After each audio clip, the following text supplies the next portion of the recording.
বেতাইগিয়া শিবপুর থানা সুন্দর ভাইরাল রাস্তা তাল গাছের যে রাস্তাগুলি এই রাস্তাটা বর্তমানে আমি এই জায়গার মাঝে খাড়া হয়ে রয়েছি। এই জায়গার মাঝে অনেক লোক আসে ঘোরাঘুরি করার লেগে, টিকটক, ফেসবুক, ইউটিউব যারা ভিডিও বানায় তারা সবসময় এখানে আসে ভিডিও বানায়। চলেন আমরা দেখি, অনেক সুন্দর একটি ভাইরাল রাস্তা, সবাই দেখলে খুব ভালো লাগবে। তাহলে চলেন দেখি আমরা কত সুন্দর রাস্তা এবং ভাইরাল তাল গাছ। তাহলে চলেন আমরা দেখি। এই জায়গার মাঝে অনেক সুন্দর এবং বড় একটা পুকুর আছে এই যে তাল গাছ সামনে। তারপর এই জায়গার মাঝে এই যে দেখা যায় যে এইখানে কাঁঠাল রাখছে, অথচ কাঁঠাল কিসের জন্য রাখছে আমি লোকজনের কাছে জিজ্ঞাসা করবো, তারপর শুনি তারা কি বলে। তাল গাছ একটা আছে মাথা ছাড়া তাল গাছ, এই তাল গাছটা অনেক সুন্দর লাগছে। তা আসলে এক্সকিউজ মি, যে আপনারা এইখানে দাঁড়িয়ে আছেন, এইখানে কাঁঠাল রেখেছে, এই কাঁঠাল দিয়ে কি করবেন আপনারা? এইগুলি দিয়ে আমরা একটু জানতে চাই। মূলত কাঁঠালটা আগে ছিল মানুষের জাতীয় ফল। আচ্ছা, এখন মানুষের না, এটা হয়ে গেছে মাছের।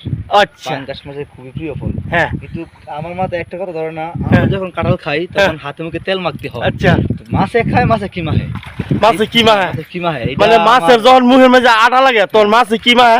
তো মাছে যে যখন এই কাঁঠাল যখন মাছে খায় আর যখন মুখের মাঝে আঠা লাগে, তখন আমি অন্য আরেকটা লোকের কাছে জিজ্ঞাসা করতেছি যে এই মাছ, এই যে মাছ, কত সুন্দর মাছ এইখানে, হ্যাঁ, এই মাছে যখন কাঁঠাল খায় তখন মুখের মাঝে যখন আঠা লাগে তখন এই মাছে তখন তেল ব্যবহার করে কিভাবে, এই কথাটা আমি জানতে চাই আর অন্য একজন লোকের কাছে। তাহলে এই যে আপনার কাছে জানতে চাই যে এই তেল আর এই কাঁঠাল যখন মাছে খায়, এই যে লোকে, এই ভদ্রলোক বলছে যে মাছে যখন কাঁঠাল খায়, এই কাঁঠালের মধ্যে যে আঠা আছে, এই আঠা মাছের ঠোঁটের মধ্যে লাগে, যেমন মানুষে খাইলে ঠোঁটে লাগে।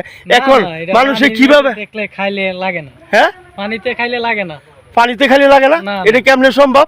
লাগে না, আসলে লাগে না, আসলে লাগে না। আপনি দেখতে পারেন কাঁঠাল যখন পেকে মিষ্টি হয় হ্যাঁ, তখন কিন্তু আগের মতো দেশের মতো থাকে, কাঁচা ওই সময় যে আটা থাকে, হ্যাঁ, পাকলে কিন্তু এতটা আটা থাকে না, আটা থাকে না, হ্যাঁ, কম।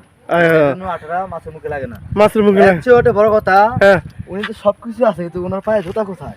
উনি এই মাছের খাবার দিতে আসছে, তো এই কারণে জুতো নয়। ওনার কথাটা আমি বইলা দিলাম যে উনি মাছের খাবার নিছে, মানে খাবার দিতে আসছে, যার কারণে ওনার পায়ে জুতো নাই। তো ভিডিওটা কেমন হলো লোকজনের কাছে জানলাম, শুনলাম কাঁঠাল কেন খায় মাছে, তেল লাগে কিনা মাছের মুখে। তো কেমন হলো সবাই লাইক কমেন্ট শেয়ার করে জানাবেন আমাদেরকে, ইনশাল্লাহ। সাথে থাকবেন, ভালো থাকবেন, সুস্থ থাকবেন, হ্যাঁ, আল্লাহ হাফেজ।